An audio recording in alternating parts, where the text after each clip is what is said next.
Hi అండి, నమస్తే. ఈరోజు నేను పల్లీల పొడి ఎలా చేయాలో చూపిస్తానండి. పల్లీల పొడే కదా అని అనుకోకండి, నేను కొంచెం డిఫరెంట్గా చేస్తానన్నమాట. అందుకే ఈ వీడియో పెట్టానండి. చాలా బాగుంటుంది. ఇడ్లీ, దోశ, చపాతీ, రైస్ ఎందులోకైనా బాగుంటుందండి. కాబట్టి తప్పకుండా మీరు ట్రై చేస్తారని అనుకుంటున్నానండి. ఇప్పుడు కావాల్సిన పదార్థాలు చూపిస్తానండి.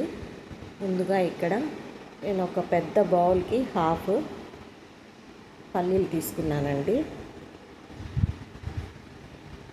ఇక్కడ ఒక 5 ఎండుమిర్చి తీసుకున్నాను అన్నమాట. ఇక్కడ ఒక పెద్ద సైజు వెల్లుల్లిగడ్డ తీసుకున్నాను.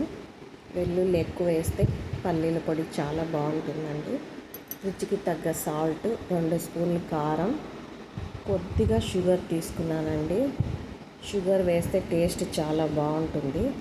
కొద్దిగా కరివేపాకు, ఒక చిన్న స్పూను జీలకర్ర అండి.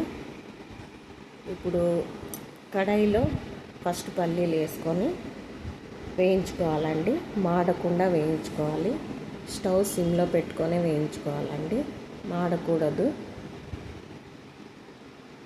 చూడండి,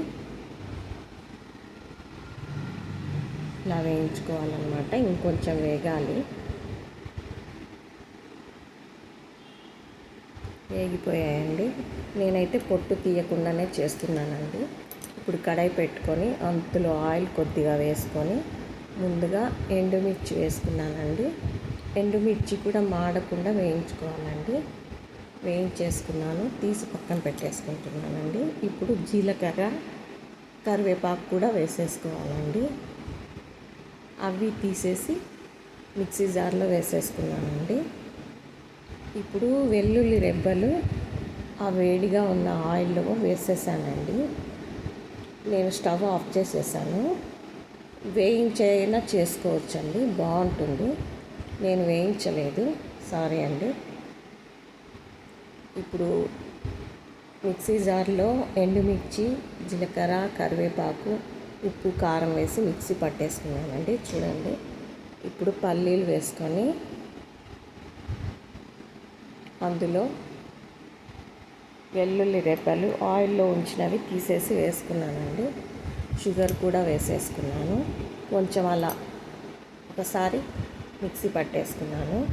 ఇప్పుడు నేను వేయించిన జీలకర్ర అవన్నీ వేయించాను కదండి, ఆయిల్ మిగిలిపోయిన ఆయిల్ ఇందులో వేస్తున్నాను అన్నమాట. కావాలంటే ఇంకో కొంచెం కూడా వేసుకోవచ్చండి. బాగా ముద్దగా వస్తుంది. టేస్ట్ అయితే చాలా బాగుంటుందండి. ఇంకొకసారి అలా ఒక రౌండ్ తిప్పేసుకుంటానండి, అప్పుడు ఇంకా బాగుంటుంది. మరీ ఎక్కువ కూడా కొట్టకూడదండి, మరీ మెత్తగా అయిపోతుంది.